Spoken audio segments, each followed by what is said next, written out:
the heartbeat of creation itself. Now her children return, calling her name again.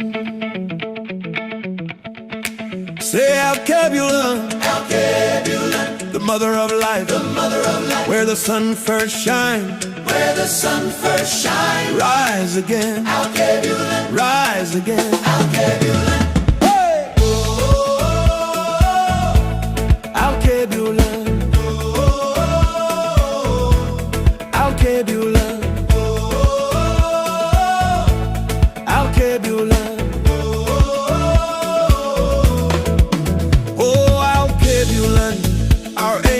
Home, your children are calling, we're coming home. Oh, Alkebulan, the world must know you gave birth to the light, let your glory show. They changed your name to hide your fame. They broke the chains but kept the game.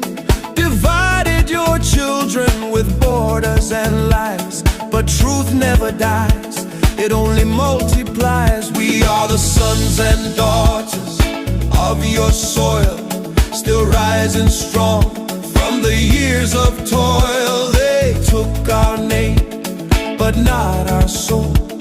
Alkebulan still makes the broken whole. Say Alkebulan, Alkebulan, the mother of life, the mother of life, where the sun first shines, where the sun first shines. Rise again, Alkebulan, rise again, Alkebulan. Oh,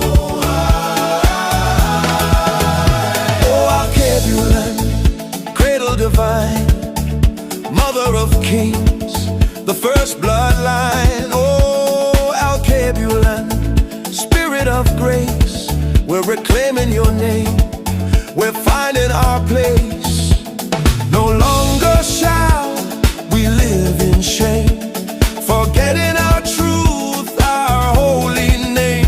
From the Nile to the ocean wide, your story flows, it cannot hide. From Kush to Kemet, glory untold, black and beautiful, strong and bold. They took our gold, they took our flame, but Alkebulan lives beyond the pain.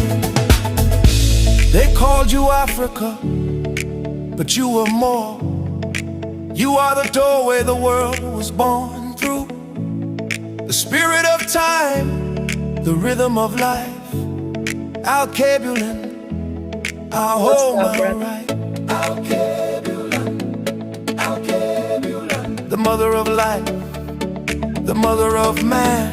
Oh, Alkebulan, the mother of life, the mother of man. Say Alkebulan, the mother of life, the mother of we are your children, forever united. Rise again, Alkebulan, rise again, Alkebulan.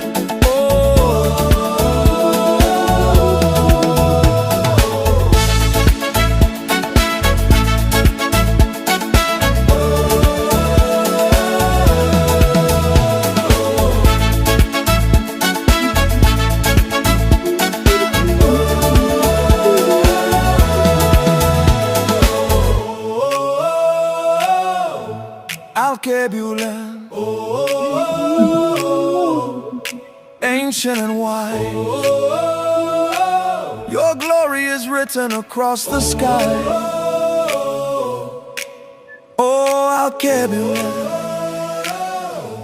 we call your name, the world shall know your truth again.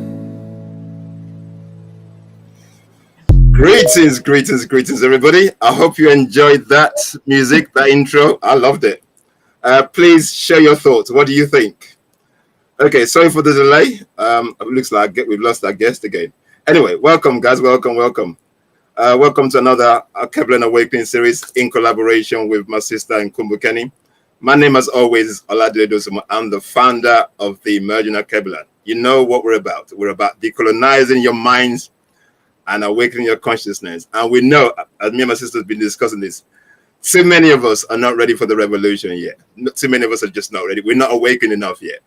There's basically there's a house on fire in Africa. Things are happening, and most of us are looking for a mollycoddling soft landing, whereas our enemies, they take no prisoners. Anyway, Unduku. Habari gani, karibuni, asanteni kwa kuwa nasi. How are you? Welcome and thank you for being with us. The name is Nduko. That was nice. We started with a party. We started with a right, like it put us in a mood. Yep. Right? I like that. So that, and maybe we should end with it so that it can cleanse our spirits after we finish with the like tense conversations that we have. But I'm the host on Kumbukeni. Looking forward to this conversation once our guest gets back in. And thank you all for being patient. Thanks, guys. While we're dealing with that, the topic we're going to be talking about today is breaking the matrix. Okay, he's back, and I just bring him back up. Mm-hmm. Okay. Before we introduce the topic, I'll let my guest introduce himself. Pelumi, can you please introduce yourself to the global audience, please? All right, my name is Oluwambe Pelumi. I'm a filmmaker, I'm a writer, and I'm a global I'm a husband and a father. And I love Africa. I love Alkebulan. I love people that look like me, and I am on to restoring our ancestral memory because a lot has been done, and quite unfortunate, we have walked away from the treasure our ancestors left behind. So, because we want to align with the present matrix.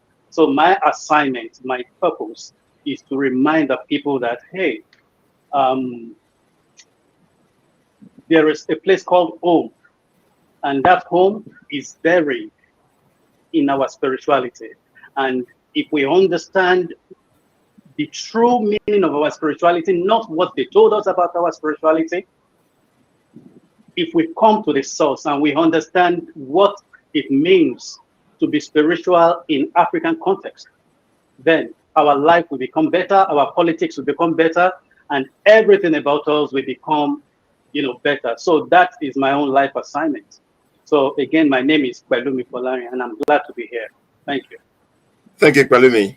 So the topic today, guys, is breaking the matrix. I talk about this all the time. For those of you who follow me on LinkedIn, we're talking about breaking the matrix. We're in a matrix that's basically built for us not to fit into.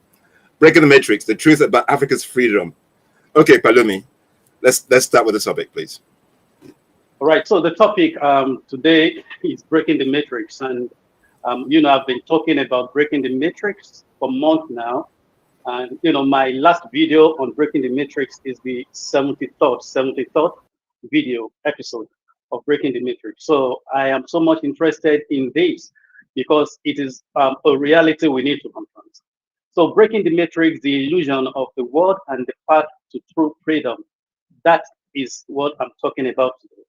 And, when we talk about breaking the matrix, we are not talking about science fiction film. We are speaking of a philosophical, religious, and the political matrix that we've been kept inside. We are not realizing it because we can speak good English, because we are now professors, because we are now doing well business-wise, so we think everything is fine. However, we are living within a structure that has been created, a limitation. That is why if a black man becomes the president of America, we celebrate. Why should we celebrate? And of course, what is the meaning of black man? There is no black man on earth, and there is no white man on earth. So, and I just started last week my new book, and the title is Who Called You Black? Who named you black? Where is that from? And why should I? So until we understand the reason why the name was coined, that black was coined, until we'll understand it, that is when we'll be able to be free from whatever, shame, whatever matrix that was designed along with it. So firstly, I'm talking about philosophical matrix, and that is the cage of perception. To climb a tree, we cannot climb the tree from the top. We have to climb it from down. And yes, we have bishops, very brilliant individuals. They are well aware of the world politics. They can talk about anything. However, because they are professors who believe they are liberated, however, those are titles, and those are titles coined out to compensate some of us. I cited this example last week to, yeah, I think my wife. And I told her that no matter who you are, if you're a black professor and there is a white student, a new student in your class, the structure, the matrix, the way the matrix is designed, and the reality of the whole thing is that that white student is far more valuable than that professor of, say, 30 years, as that professor is black. So we need to deal with what is black? Who am I? What is this matrix? And we need to really confront it and set ourselves free. And setting ourselves free is not about reading too many news, because even the media is compromised. The media is designed to propagate and to further program the people to think in a certain way. So you see our people, they come up and they talk about news incidents, things happening everywhere in the world, and we say, whoa, this one is brilliant. But check that person. There is somewhere, well, I'm a Babalawo. Let me start from there, because I was invited to speak here because I'm a Babalawo. Who is a Babalawo? There are two words involved, 2 to 3 words involved there. There is Baba. I'm sure my sister understands what Baba is. Baba, a father. And then Awo means secrets. Secret. So a Babalawo therefore means father of secrets. And what do? We help people demystify their problems. Because in Ifa, how does a Babalawo operate? A Babalawo operates under the jurisdiction of Ifa. He is a custodian of Ifa knowledge. And what is Ifa? Ifa is the esoteric words from Olodumare. Who is Olodumare? Olodumare is the ones that the rest of the world call God. But to us, it's not God, it's Olodumare. And that reminds me, about a week ago, I was talking about Shango, and somebody said, yes, that is Thor. I said, no, Shango is Shango, Thor is Thor. Because the Shango that we have here has 4 wives. How many wives did Thor marry? We have Shango shrine where we pop, all kind of things. Yeah. Is there a Thor? Is there a shrine that people, appease Thor? Is there a shrine that people offer offerings to Thor? No. So they called their own, they created a fictional character called Thor, just to appease to our logical mind that, oh, after all, we are all the same thing. You have Shango, we have Thor, we are the same thing. We are not the same thing. We are so unique. We are the descendants of kings and goddesses. Our mothers are goddesses. So we love them and we treasure them. We treasure them so much that in our own fundamental vocabulary, we don't know what feminism is about. Because we have a goddess that is called Oya. Oya is a female and is the energy in the wind. Then that means without Oya, I won't be able to breathe. And there are devotees of Oya. We have Oshun. Oshun is the energy of fertility. If you want to have children, if you want to have fruit of the womb, you just go to Oshun. That is the energy. That is the gift that you get from Oshun. Oshun again is our symbol of beauty. So now we have all that. We have Iyemoja. That is the queen of the river. So that is the Orisha. Orisha again is different from God or goddess. Orisha has such a depth that no English words can really tell us what it is. However, for the lack of right words, we will deploy the word goddess or God. So we have Ogun. That is the energy of engineering, technology. So we have Obatala. That is the energy of purity. So we have Orumila.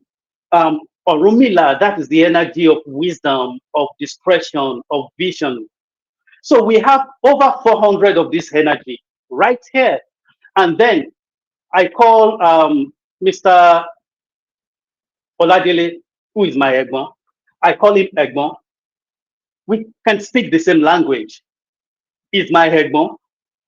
However, we are not the same in the view, in the prism of Ifa. We are all different because according to Ifa, there are 256 signatures. And from Ejiogbe, the first of the signature, binary signatures, to Ofuse, the last, the 256. Now, what is it about these signatures? These signatures are the embodiment of the mystery of the world. Regardless of who you are, regardless of your color or race, as long as you come to Ifa will tell you what you are going through and how you can overcome whatever the struggle is. Now, these guys came, our ancestors, because many people think that, oh yeah, our ancestors were not that brilliant, they were not that, oh no, your ancestors fought. You know, my sister, when I saw Egbon here, I greeted him in Yoruba. That was because our ancestors fought to sustain the language. Permit me to quickly read this, please. Yeah, yeah. Go for it. This is actually a conversation between two powerful European military officers. And let me start here. One says, that is Officer Roberts, says, half of the trouble is the stupidity of the white men, said Roberts, pausing to take a swig from his glass.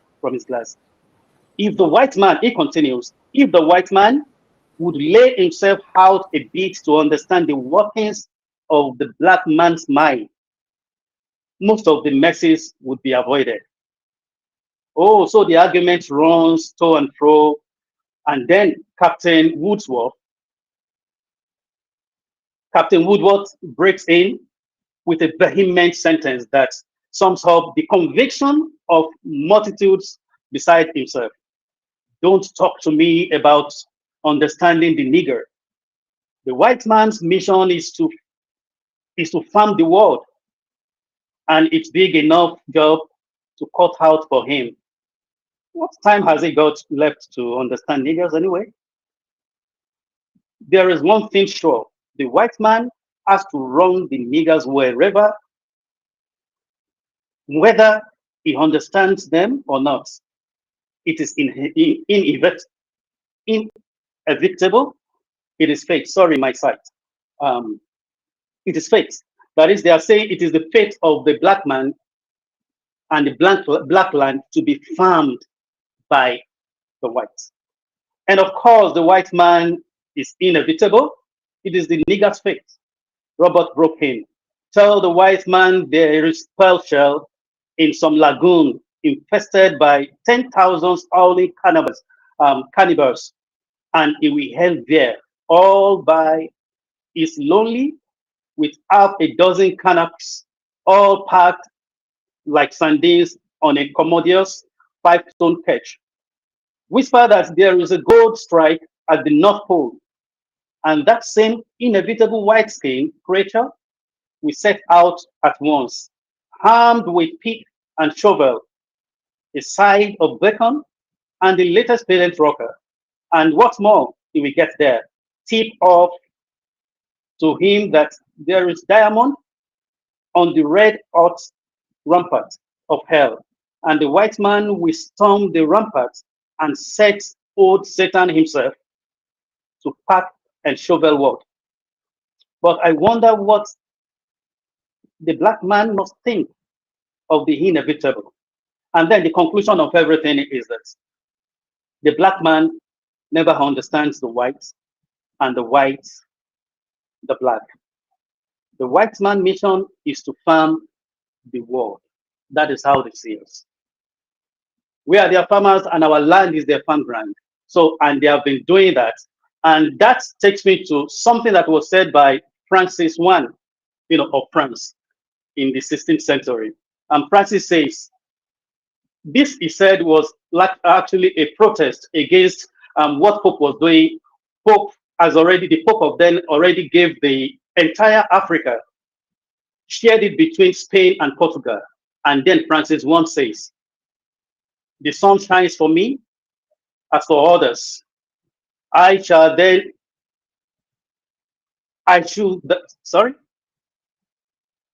sun shines on me as for others. I should very much like to see the clause in Adam's will that excluded me from a share of the world. They believe that we belong to them. We are not human to them, we are properties to them. And we need to come to that point.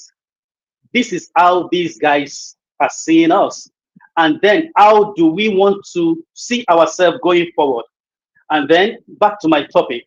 So the philosophical matrix was really carefully designed to make our people feel that, yeah, we are living.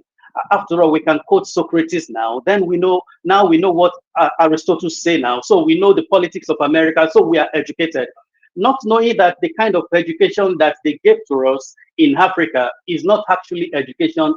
It's called indoctrination. So because we are not allowed to think outside the box, and that should worry us. And I was telling my Egmo yesterday about this particular professor. The professor is an Indian, but he lives in New York now, Professor Magawadi. And I used to be in love with him when I was a Christian. And then recently I heard this man, and as I was talking, I was irritated. That's, oh no, you cannot think right if your worldview is designed and limited by what you read in the Bible. Because that book was not written for us. That institution called the church was not designed for us to be liberated. Both the church, imperialism, they were husbands and wives, designed to control our people. I respect every Christian listening to me. I was a Christian and my dad is still a Christian. So I have no hard feelings against you guys, but we have to, the truth is the truth. And if we truly want to be liberated, sorry, the solution is not in Christ. Because that Christ that is coming. Pelumi, please do not be apologetic. Just say it as it is. We say it is. Don't be unapologetic. Say it. Don't apologize. All right. So I'm okay. So that Christ is not number one. That Christ that was given to us. The argument is not whether the Christ is black or white. That is none of my business now. The point is the concept of the church that was imposed on Africans was anti-freedom. That was introduced to take everything we have away from us. Now, there is a symbol. I'm sure we all know the symbol. It is called Ankh. And that actually represents fertility. It represents life. However, the people that intend to farm our continent and farm our destiny, just as they are doing, because the best amongst us they are over there. Doctors, for instance, Nigeria, as a case study, doctors are leaving this place in drones. They are leaving for greener pasture outside, deliberately designed to be so.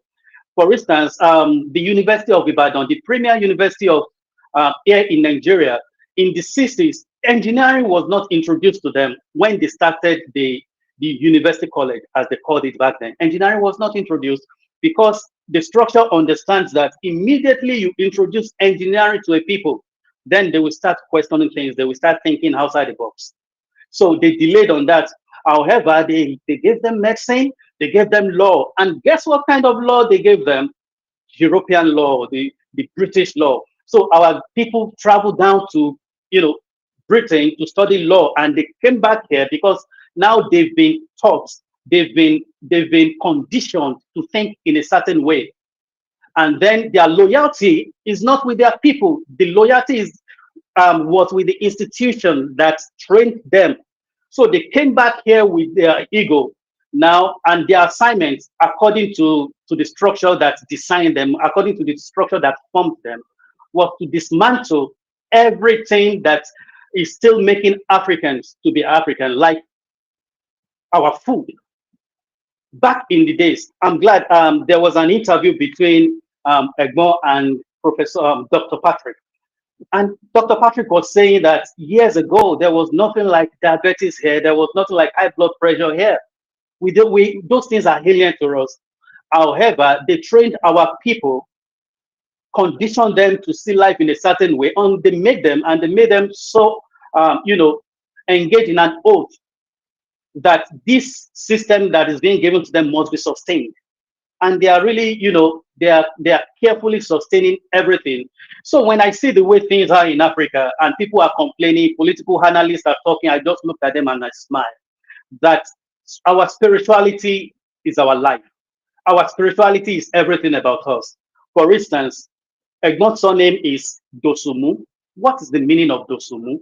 Dosumu is from some of the people that were birthed with one of those 256 binary signature of Ifa. And that particular one is called Oberosun. And then Di Osumu, Osun, is a staff that Babalawos usually hold when they are going for a mission. So whoever is holding that staff is actually a Babalawo. And that points us to the reality about the ancestral of Egmont, that when I use Egmont, I'm talking about Mr. Oladele Dosumu. So to our listeners. So now, that name Dosumu is pointing to the ancestral inheritance of Mr. Oladele, that they are Ifa priests. They are the custodians of the ancient knowledge of Ifa. That is the meaning of Di Osumu, because whoever is holding that staff is considered to be a Babalawo, father of secrets. So now, that enough is an inheritance. And one doesn't need to really argue about, okay, what is my family inheritance? What is the spiritual bedrock? I've mentioned Oshu, I've mentioned Oya, I've mentioned Iyemoja. Of course, those energy could be present in him. However, the major family inheritance that he can never disclaim is Ifa, because of the name Di Osumu. So they destroyed everything, but because our ancestors are fighters, they couldn't destroy that consciousness, our naming system, because our ancestors felt, okay, we cannot catch up with these people. These people are being destructive, but let's hide our code in the names we are giving our children.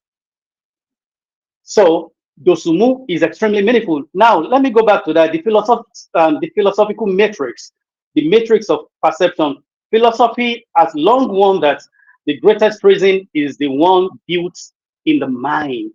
And that is where our people are caged. Now, there is a way Nigerians are perceived, and that was deliberately designed. So when I tell you, the other time that I was in Kenya, I discovered that 2 Kenya cops were running after me, and I looked back, what's going on? And I was told that, and the immigration officer told me, smiled to me and said, please come. And she said, they are running, they are trying to catch up with you because of the passport you are holding. That is the philosophical matrix that has been created against Nigerians, as though all of them are fraudsters. But we are not all fraudsters. You all know that Nigerians, we are not all fraudsters. Those ones are just pockets of, Nigerians, and there are criminals everywhere. So they have to create a philosophical perception of a people, so you can think in a certain way towards yourself. For instance, a people that came from, those that are from Ondo State here, they say things like, oh yeah, I'm an Ondo person. So no, that is how you've been designed to think. You think Ondo people they are easily moved to anger. That is not the truth. That is the programming. So it is now our own duty to start interrogating all this matrix that has been set up against us. Now, the philosophical matrix is this prison, the illusion of certainty, where people live by ideas that they never examine. They just live by it. Oh yes, yes, I'm a Christian. I'm going to make heaven. Who told you that? Bible says so. Bible says so, that the youngest shall be that out of the ones that has, what he has will be taken away, and it will be given to the ones that has many. The one that has nothing, out of that nothingness, it will be taken and give to the wealthy. No wonder the bishops are getting richer and the pastors are getting wealthier, because out of those that are poor, whatever they have will be taken away from them. And these are philosophical matrix, and our people, they intentionally feel that, oh no, we cannot question God. That is how it is, and we can't touch it. So School teach memory, not wisdom. I remember trying to defend my project, and then I read beyond what I was taught. And when I was talking about, when I was defending the project, the lecturer asked me, "Who taught you that?" I said, "I researched." And the lecturer said, "Get out of this place. Wow. Get out of this place." So, because you are designed, you are programmed to think in a certain way. And because I don't know what was going on in the lecturer, yeah, maybe he felt intimidated. I don't know. But that is the school system that we have here. We don't have education in Africa. What we have is indoctrination. Yep. You are being taught to think in a certain way, so you cannot even question anything. After COVID, something happened to the consciousness of the world. All of a sudden, no answer is wrong and no answer is right. Just give your opinion. However, in Africa, it's not the same. There are right questions, and this is the way you must answer. If somebody dies in your family, don't question God and don't do the autopsy. Just go and bury the person. So, you have to, and the Bible, teaches too that you have to pray for those people in power. Even they are killing you, even they are taking from you, even they've used your commonwealth they've saved your own commonwealth for their 50,000 generations. They can never become poor. Oh, you keep praying for them. Keep praying for them. Oh, blessed are the poor, for theirs is the kingdom of God. So if you are poor, it's okay. Oh, just pray to make the kingdom of God. So these are philosophical metrics that were, enveloped in theology that has been imposed on our people. And our people, unfortunately, choose not to question because they've been told that, oh, no, don't question God. And of course, the God in the Bible that they told you not to question is actually unstable when we talk about emotion. Because it's the same God that created a garden. And you created a garden and you told the people that never knew what is called sin, that the day you eat from this thing, not even warning, the day you eat from this thing, you will die. Those people don't even know the meaning of death. And you as a father, who amongst us, we place poison inside the refrigerator and tell your children that, oh, there is poison inside that fridge. Don't go there. No father will do that. But the biblical God created a garden and planted destruction in the middle of that garden. Okay, let's even leave that. What about a people that were recognized in the book as the firstborn of God? They are the most beloved of God, and they can never go wrong. Those are the Jewish people. They can't go wrong. However, the rest of you are condemned, and death is you. And they were able to propagate that by taking our treasure, our hand, the symbol of our fertility, the symbol of our spirituality, the symbol of motherhood, the symbol of creation, the symbol of procreation, our hand, the symbol of life, and they turn into symbol of death, and they created a cross. And our people go about with that symbol of death every time, not knowing, not interrogating that what is the source of this symbol of death. And if they know that what their ancestors actually designed for them is life, womb of life, the ant that symbolizes on the top of it the womb of the universe, treasuring our mothers, immortalizing our mothers and recognizing the impact of motherhood, and then the man, the vertical line, and then the children, and they turn that to Father, Son, and Holy Spirit. They removed mothers, they removed women, they removed female from life. And that is why, oh yes, that is ant. That is a symbol of life. Yeah, that's it. That is our inheritance. That was not created by religion. It was created by spiritual understanding. It was created by people that understand how nature functions. We understand the secret of nature. And that is why somebody is having problem business-wise. As a Babalawo, we go into the jungle and we pluck on the leaves and we mix the leaves with another soap that is made from life. We call it Oshedudu, made from life. And we mix those leaves with that soap. You go and be bathing with it. Your way will open. Your doors will open. Nobody can intimidate you. That is because all we understand is life. We don't even know what death is because everything around us is life. We are surrounded by life here. This place that I'm living in is life. House carries life. The road I walked on is life. The marketplace I go to is life. It's just because I'm constrained by time. That is why I can't be reciting some of the old Ifa that validates all that I'm talking about. Give us, give us, However, give us a few. Just I want to hear some. Give me some. Give us some, man. Just share one or two. okay, this is a long one, but Yeah. I'm sorry, my sister, I won't be able to interpret this in English. Now, Please do not be sorry about. Do not be sorry. Go Yeah. on. it's all right. It's all right. It's all right. Now, Ejiobe, the first of all the 256 signatures says, Erin jẹjẹjẹ, Erin is an elephant. Erin jẹjẹjẹ bẹ́ẹ̀ ni ò fọwọ́ kó asá. Ẹfọ̀n jẹjẹjẹ bẹ́ẹ̀ ni ò tẹ̀sẹ̀ bọ́pọ̀ lọ. Ẹyẹ kéré kéré kéré kò lókè bẹ́ẹ̀ ni wọn forí gbági. Adífá ń fún riri ìgbà tí ń fomi ojú ṣògbére ọmọ. Ẹbọ lawó ni ó ṣe. Riri ló bí ọ̀nà, that is the road. Riri ló bí ọjà. Ilé nìkan ní ìṣọmọ ìkẹyìn wọn léńje léńje. Riri wá múra ó lọ sẹ́yìn ó di. Ìgbà tí ó darí dé ó darí sọ̀nà. Ọ̀nà sákì, ọ̀nà yọ̀kí, ọ̀nà ti múlé pọtí, ó ti mọ́nà rókà. Ó fi gbogbo agbádá díran. Riri ní ìwọ ọ̀nà ọmọ mi mọ̀ tí múlé pọtí, mọ̀ tí mọ́nà rókà. Máì tí fi gbogbo agbádá díran. Àrùn kan ṣe òun, ọ̀nà ní àìsàn, àrùn kí ní ṣe ọ́ tóun ò nílé wo. Riri ní àìsàn ìgbọ̀nsẹ̀ ní, ó lóun fẹ́ ṣu ni. Ọ̀nà ní níbo ló aṣu sí báyìí. Gbogbo èrò oko, gbogbo èrò odò, gbogbo èrò àlọ́, gbogbo èrò àbọ̀ tó ń gba ọ̀dọ̀ ń kọjá. Ó yá máa lọ sọ́dọ̀ ọjà tí ń ṣe àbúrò òun. Ìgbà tí Riri dọ́jà, ọjà sákì, ó yọ̀kí, ó múlé pọtí, ó mọ́nà rókà, ó fi gbogbo agbádá díran. Riri ní ìwọ ọjà, ọmọ mi máì tí múlé pọtí, máì tí mọ́nà rókà, máì tí fi gbogbo agbádá díran. Ó ní àìsàn kan ṣe òun, ọjà ní àìsàn kí ní ṣe ọ́ tóun ò nílé wo. Riri ní àìsàn ìgbọ̀nsẹ̀ ní, ó lóun fẹ́ ṣu ni.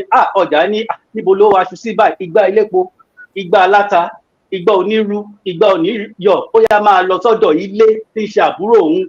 Ìgbà tí Riri délé, ilé sákì, ilé yọ̀kí, ilé náà ti múlé pọtí, ó mọ́nà rókà, ó fi gbogbo agbádá díran. Riri ní ìwọ ilé ọmọ mi mọ̀ tí múlé pọtí, mọ̀ tí mọ́nà rókà, máì tí fi gbogbo agbádá díran. Ó ní àìsàn kan ṣe òun, ilé ní àìsàn kí ní ṣe ọ́ tóun ò nílé wo. Riri ní àìsàn ìgbọ̀nsẹ̀ ní, ó lóun fẹ́ ṣu ni.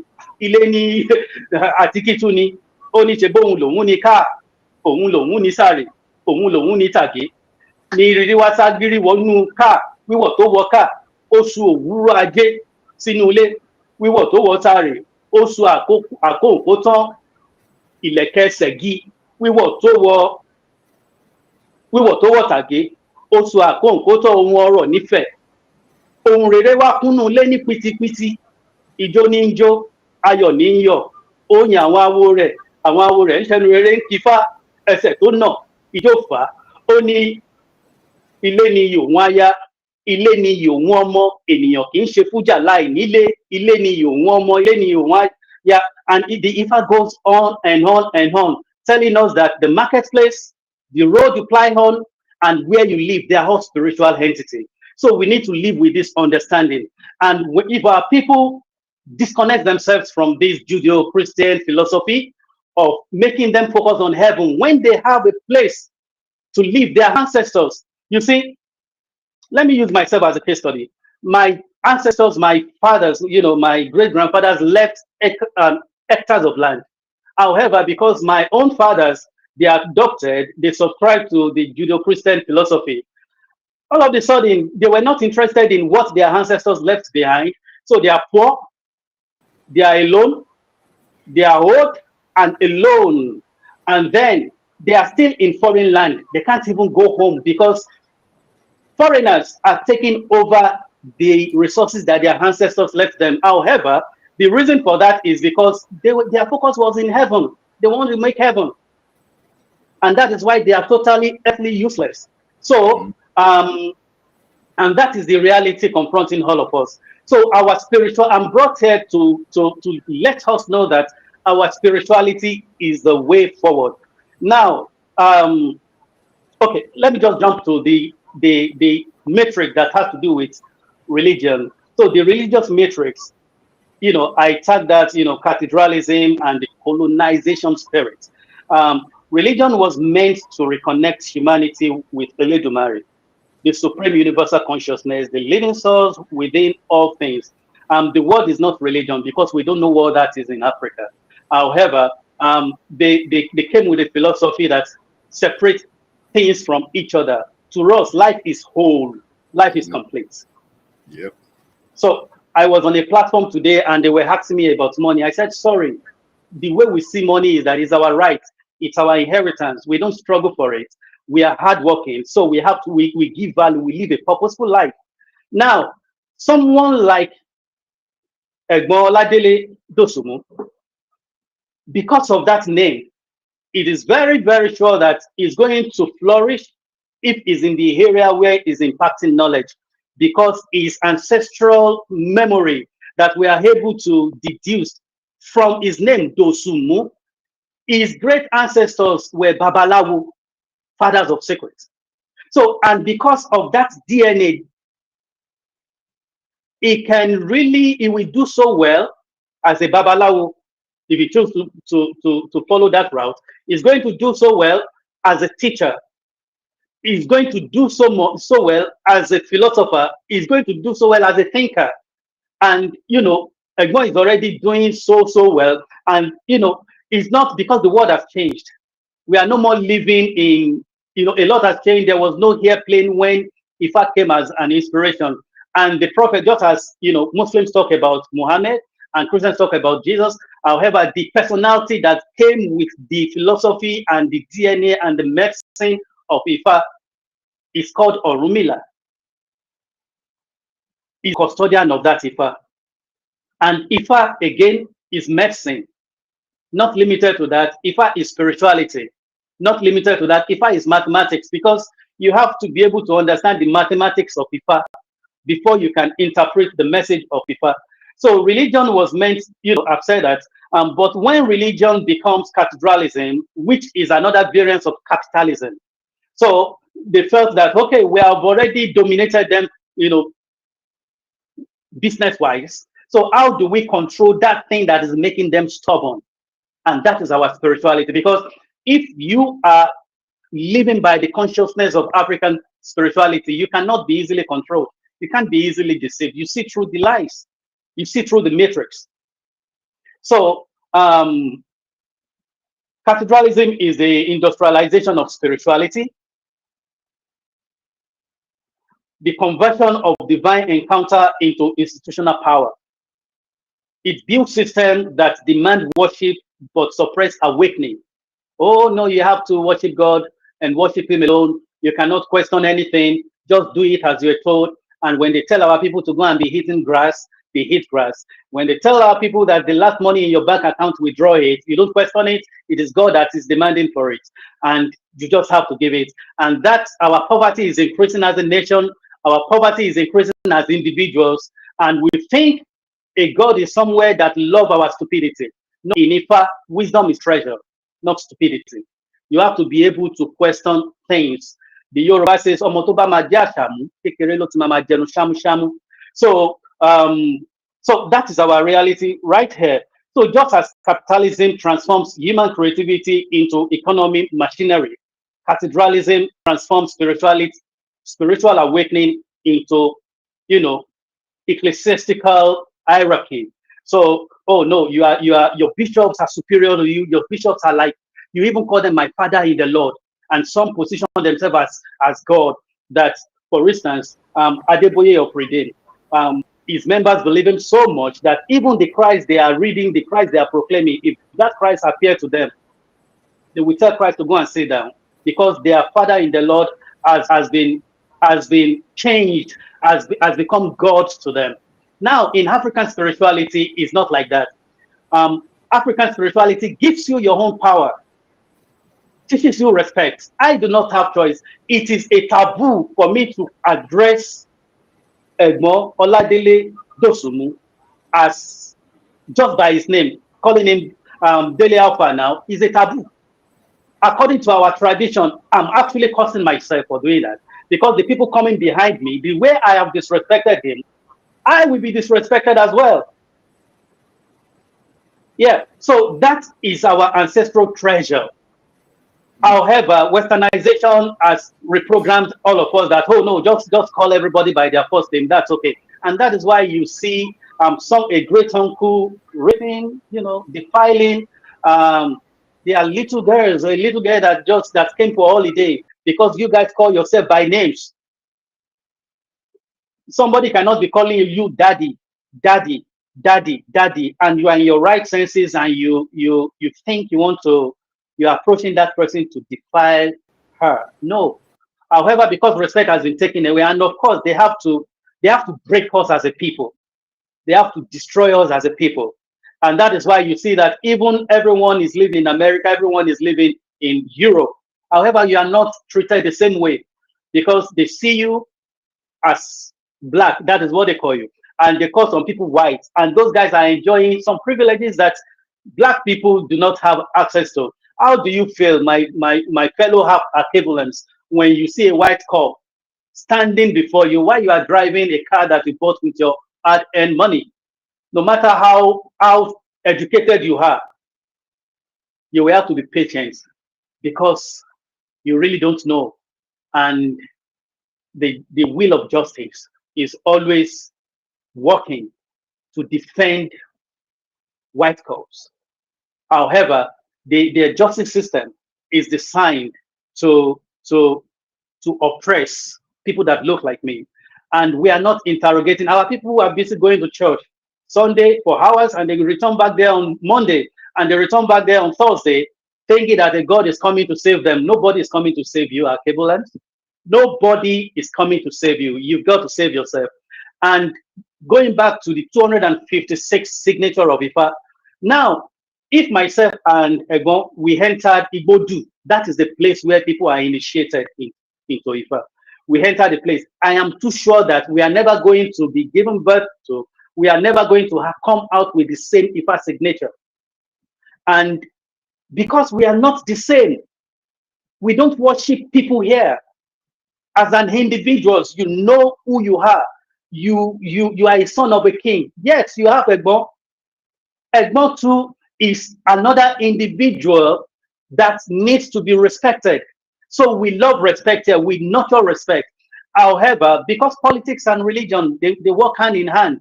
So the way it works is that the government, they watch our people go to church on Sunday, and they say, don't worry, they will be taught. We've called the GOs. We have them under our control. And the GOs will teach our people patience. Oh, love the people, respect the people, pray for people in authority, because they are representing God. And our people, they are conditioned in that diabolic philosophy. And after the service, they are released for the politicians that, yes, we've trained them very well. Now they can go to the spirit. And they return back on Sunday again to be conditioned. And, the loops continue. And we are not questioning things. We want to get it right politically. We are never going to get it right politically, because one of the treasure that was given to us is hidden in our spirituality. We have our own as Yoruba, the Kenyans have their own, the Ghanaians have their own, and we have this divination system that was designed for our own benefit. However, instead of subscribing to that, we subscribe to the ones that deprive us of our existence. And now, when you go to church, they ask you, surrender your soul to God. Surrender your soul. And there are a lot of songs that are wrapped around surrendering your soul. And what are the elements in your soul? Your will, your emotion, and your intellect. So when you get to church and they tell you surrender your soul to the Lord, and you have surrendered everything, you have left everything in church. You have left your will, your soul, your intellect, and your emotion. So our people are empty. So that is why you really don't expect any logical, when you engage our Christian brothers and Muslim brothers and sisters in conversation, they are very brilliant when it comes to analyzing politics.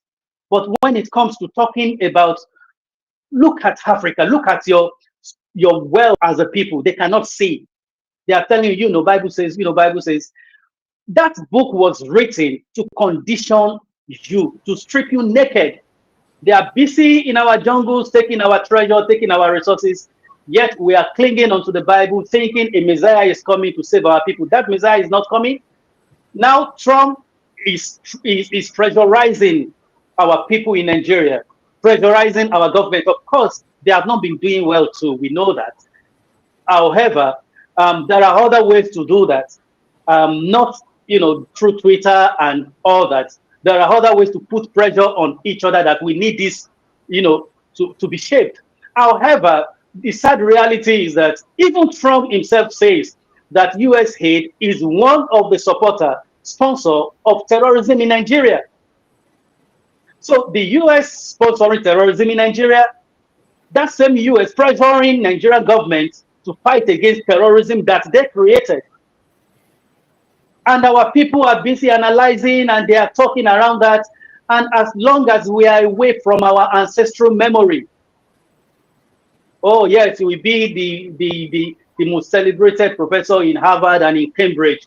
However, as long as the Bible is still, you are seeing the word through the Bible, oh, you are not there yet. Because that book was not written to liberate you. That book was written to impress you, dear brothers and sisters. So let me quickly move on to media. How is media being used as a matrix to, of course, media has no life. And this matrix, they are in two phases. One is so subtle, believe, you just believe, and the other one is so practical, physical. So, and the reason why the first layer is philosophical. So people can come and debate politics and debate everything. However, so they are debating policies to create their own reality.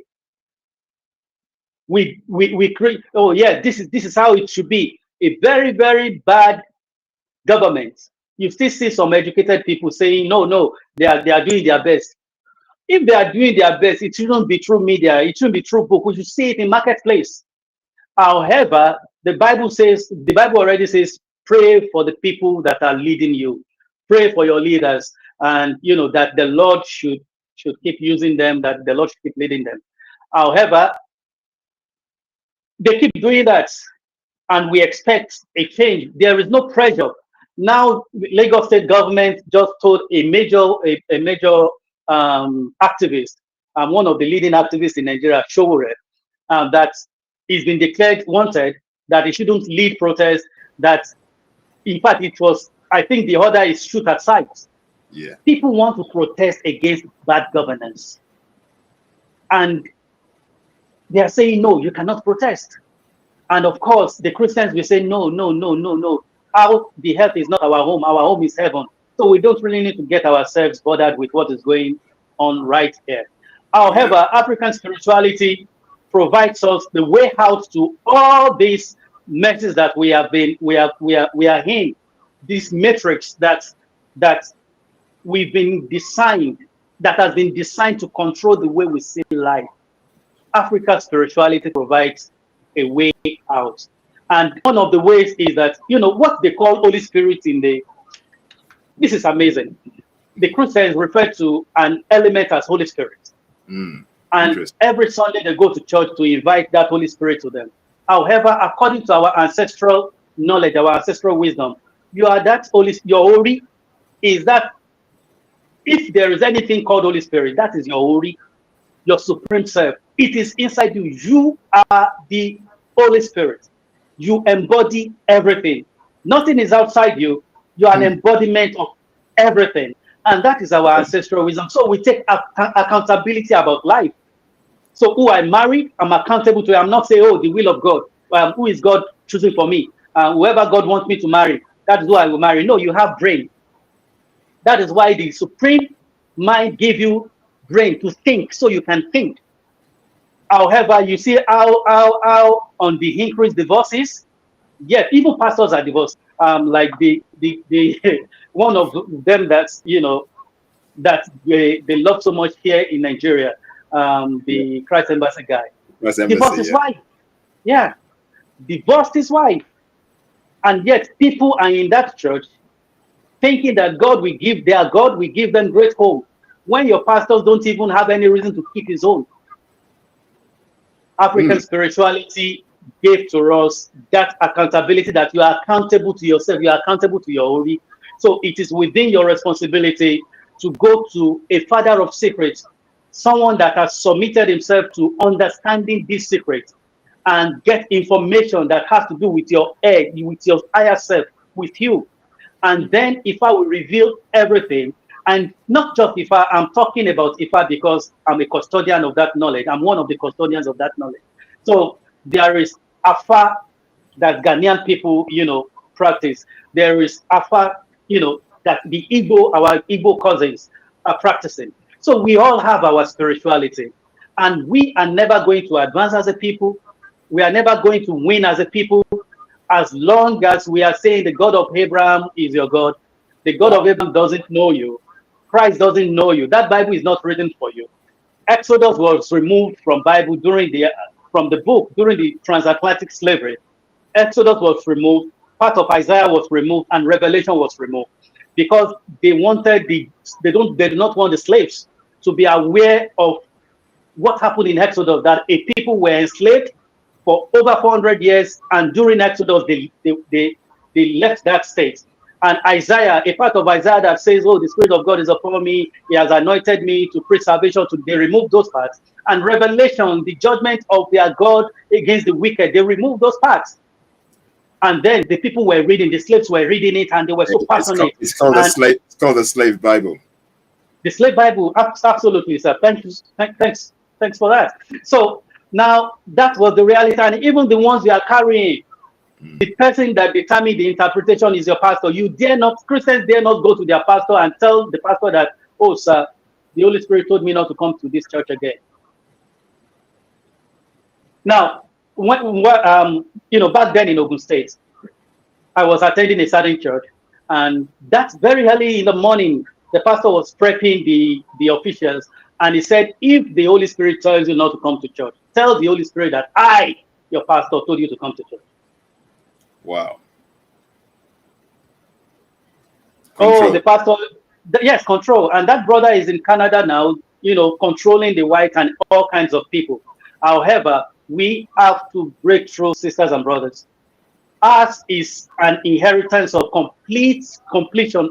Everything about us was complete.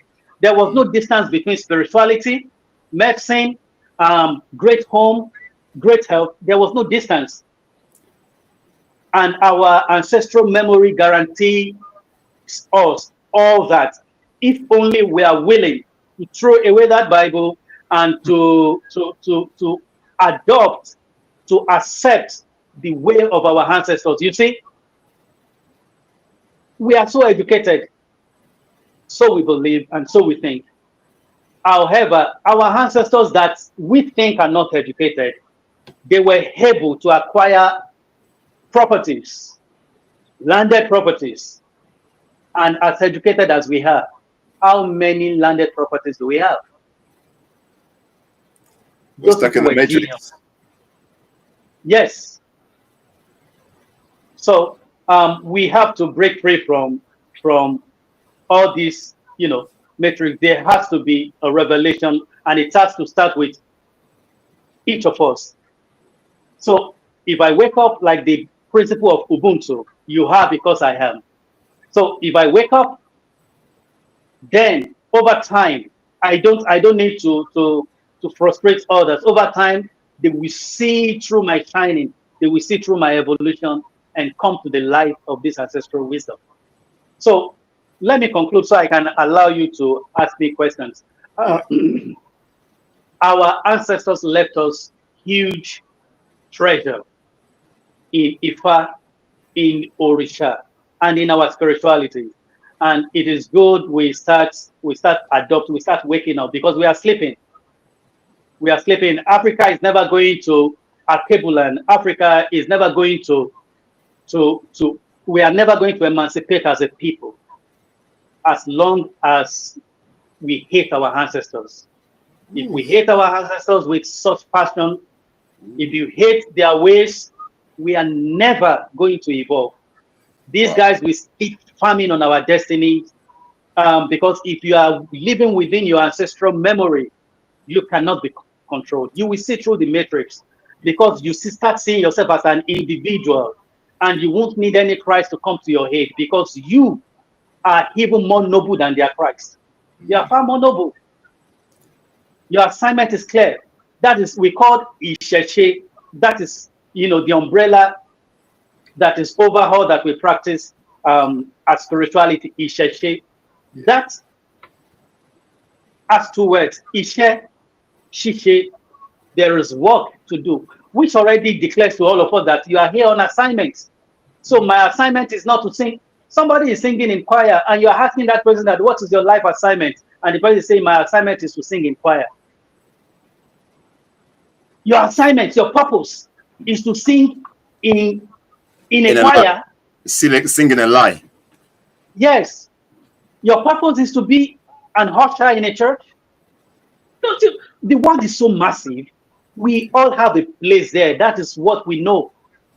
That is the inheritance we've been given by our ancestors. We have a place here. Then we should tell the Francis I of France that, sorry, this place is your inheritance. And if that Pope come back to life, we should tell him that it is not within your right to award the piece of real estate that our ancestors gave to us to those that are your favorites. And we are never going to assume that position of consciousness as long as we are still wearing this suit and tie, and because you can wear the best suit, you think you are the smartest in the room because you can speak English. And those that cannot speak English, they are illiterate to us. And that is how we've been conditioned. English is just a language. As long as a white man cannot speak Yoruba, then it's not within my own right to be able to speak English. So, however, we must communicate in English now so we can understand ourselves. However, being able to speak English is not a validation or test of intelligence. And that is how we see people that cannot express themselves very well in English. We see them as uneducated. Even the person is a father of secrecy, Babalawu. The people that invented the food that saved our ancestors from contracting cancer and all kinds of terminal diseases. Those people that created those food, we think of them as illiterate. And yet, we have studied in all the best universities in the world, and we are not yet able to create any food. There is a state in West Africa. Because we're not asking questions, bro. Finish off. Okay. Let me quickly conclude. There is a state in West Africa, Ibadan, one of the largest states in West Africa. There will never be leadership tussle in Ibadan. Oh, yeah. Never. Yeah. Because of the leadership system that the ancestors created. Yeah. Absolutely. Yeah. And you think those people that created that system are illiterate? Your ancestors are far more brilliant. You know what? I was actually in Ibadan. I was in Ibadan this year with my wife, and basically I went to the Olubadan's palace actually before the one. Before, I know they just passed away. The last one before the new one, and they basically went through that system with me. They explained what you just said. They explained to me that there's never going to be a tussle because the system is set in place. Yeah, never. Absolutely and brilliant. You think those people are uneducated? Yeah. And not just that, we have someone who was telling us the other day that we don't have any systems. We need to look and see the white man's systems that they've created and use them. Oh, so you see that? I'm sorry. So we've been given treasure by our ancestors. So we need to start researching. We need to start researching our language. We think we understand our ancestors, but we have been uprooted. So we need to start discovering. We need to start interrogating. We need to start researching into the genius of our ancestors, the people that were able to create such Ibadan, such nation as Ibadan, the people that were able to put a place like Ondo State, and we can still speak our language. We can still appear like this because we have a DNA that refused to die. They tried to kill us, they tried to remove us, but we refuse to die. And that is why in drones, people are coming back to us. You know, the people in the Caribbean, They are coming back to source to get initiated, to understand their spiritual inheritance. And that is a major key to our emancipation as a people. As long as we stay with Islam, Islam is an instrument, is a political instrument. As long as we stay with Christianity, that is another political instrument to condition the people to look away from what belongs to them. And they keep looking at what is not theirs. And they always, system has a way of rewarding the people that are committed to keeping the system. So our politicians, your bishops, they are being compensated by the system. So we need to wake up and say no, no more. Let me stop there.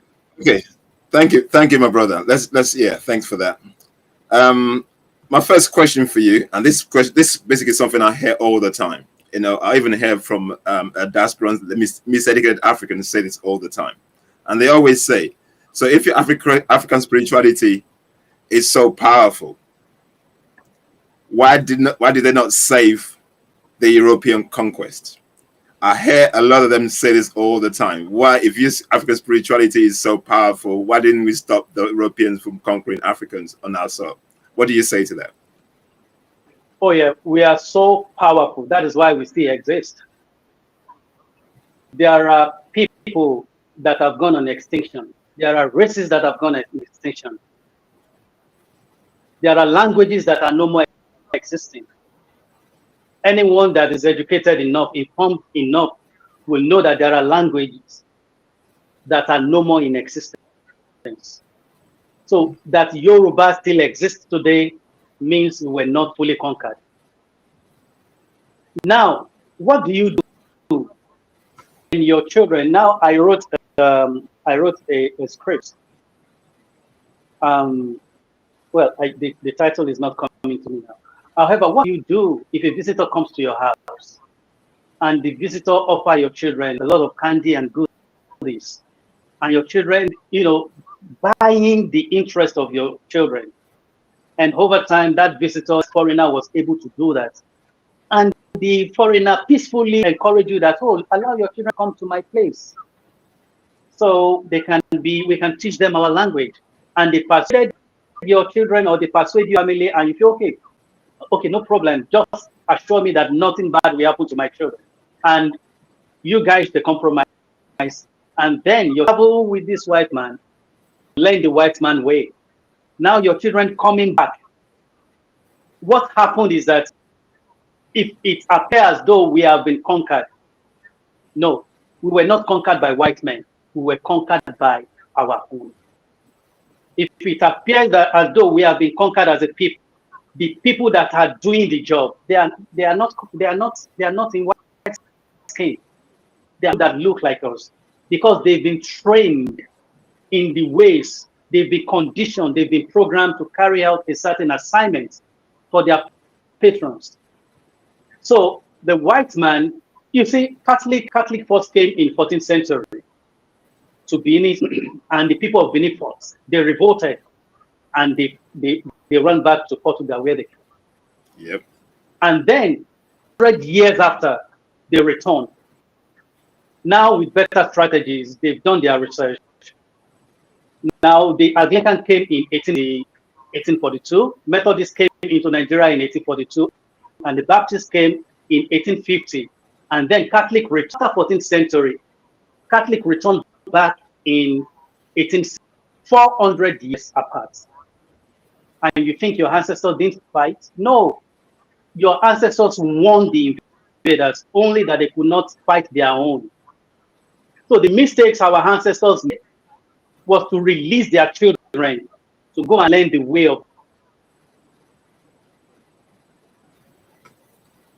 Ooh.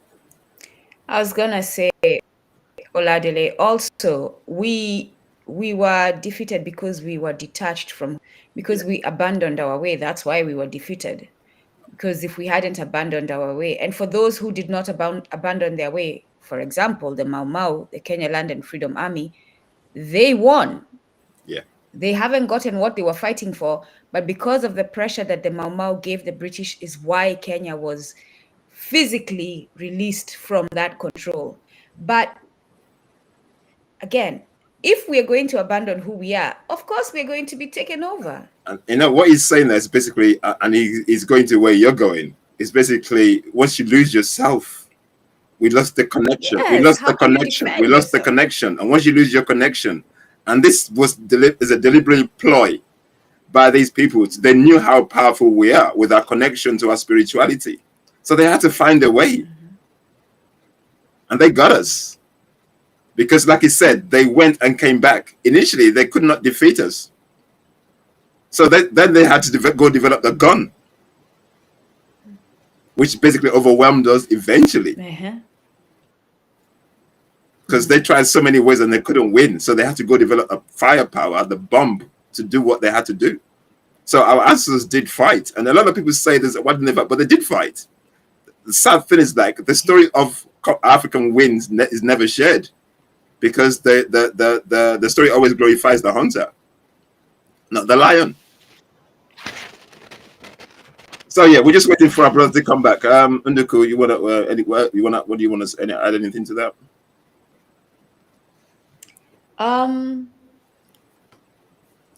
For me, and when I look forward to our brother joining. You can hear me? Yeah, I can hear you. I can hear you. Okay. I look forward to our brother joining us because returning.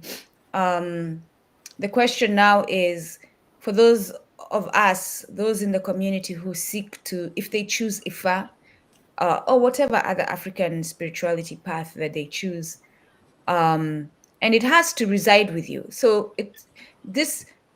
I'm not even going to go there. So how can they get back is the word, right? Is the question that we're going to ask so that he can guide them. For me, it has to start with rejecting what is not yours. It has to start there. Like today, immediately reject. Even if you don't know what you're taking on after, just reject this thing that is not you. Reject, completely reject. And this is why I'm not everyone's, I don't like this saying cup of tea. I'm not supposed to be your cup of tea. We're talking about being detached from who we are. I'm miles ahead in returning to who I am. And I'm telling you what the problem is. So it's not going to land pleasantly in your ear. You're comfortable in this detachment and me telling you that it's like I'm whispering in your ear. Imagine a spirit world and I'm saying to you, you're in a different return. And you've been luxuriating in this different existence, going to church every Sunday, giving. There was something I noted here when the brother thing.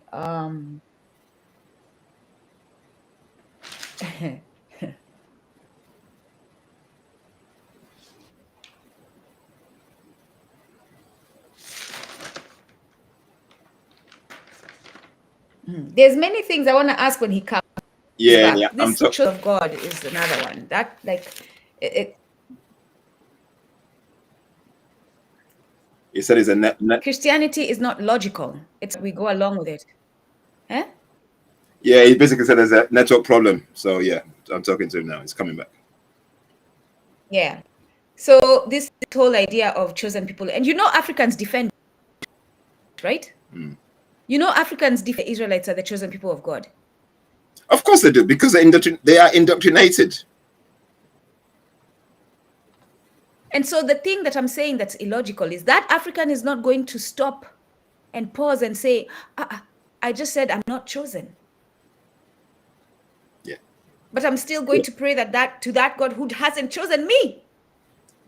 Yeah, that's what he's talking about in terms of we just lost our senses, basically. We don't even want to think, even though we're supposedly meant to be smart we committed people. suicide to our mental, we have committed the suicide of our intellect. What do you use that word? What's the word you called? Yeah, the suicide thing. Menticide. And I'm trying not to use the word menticide. Yeah, menticide. Yeah. But we have literally allowed them to kill who we are. Okay, he's back. Okay, welcome back, bro. Oh, okay. The network has been. I'm actually from network to network because both network I have here, they are just messing up. Okay. So Don't we were worry, not. it's the We same were. thing in the United States. So we were never conquered by the white men. Go on. No, our own people were used against us. And what do you do to your children when they are trying to thrive? Do you kill your children? We were able to fight the white men. That was why Catholic was not able to establish their dominance in 16th century when they first came. They were chased away by the people. So white men never conquered us. We conquered ourselves. Wow. So what do the GOs in Nigeria look like? None of them is white. They are like us. The people telling us that, oh no, Wow. there is no hope here on earth. The only hope you have is heaven. What do they look like? They look like you. They look like us. The people farming the earth on behalf of the white men, what do they look like? They look like us. So the white men never conquered us. As a matter of fact, they are still intimidated by your color. They are still intimidated by people that look like you. Look at it, the people that are creating the new world to tell you that we were never conquered. Tell me the music that is raving everywhere now is our music, the Afrobeats. The ancestors were never conquered. And look at the people that are singing in their churches. They sing like the Americans. And that is why their music is locked up in that tone. But you see the people representing their ancestral energy. They are harvesting the world. Everybody is having them, the Davido of this world, the Burna Boy of this world. They are having them in their playlist. Those are the people living by the spirit of their ancestors. So we were never conquered by the whites. Our own people were used against us, and we were able to fight those invaders. But how do we fight our own people? That is the reason why it looks as though, the white, no, they never conquered us. They never conquered us. Okay, Nduku, before you go, Nduku, so I'm going to ask you that question because this is the journey we're on right now. We're about decolonizing our minds and awakening the consciousness. Exactly. Thank you. You're going in the same journey direction. we're on. So, and like you said, we are the gatekeepers and the mission managers for the hegemonic powers. Absolutely. So, how do we basically get to the people, or how do we, channel this course of basically doing what we need to do without these gatekeepers? Because these gatekeepers are there and we know they're there, but we need to move forward. We need to do something different. So how do we go that? How do we do this? Can I expound on that? Can I expound on that? Because it's the same question I was going to ask Oladile. So because, like Oladile is saying, we have learned, as you said, that it was because of our own people that we were conquered, right? But you're asking the question, you're saying basically we could not fight our own people. But have we learned a lesson from it? And how do we need to move differently, as Oladile said? So go on. Thank you. Oh, yes. You see, you have because I am.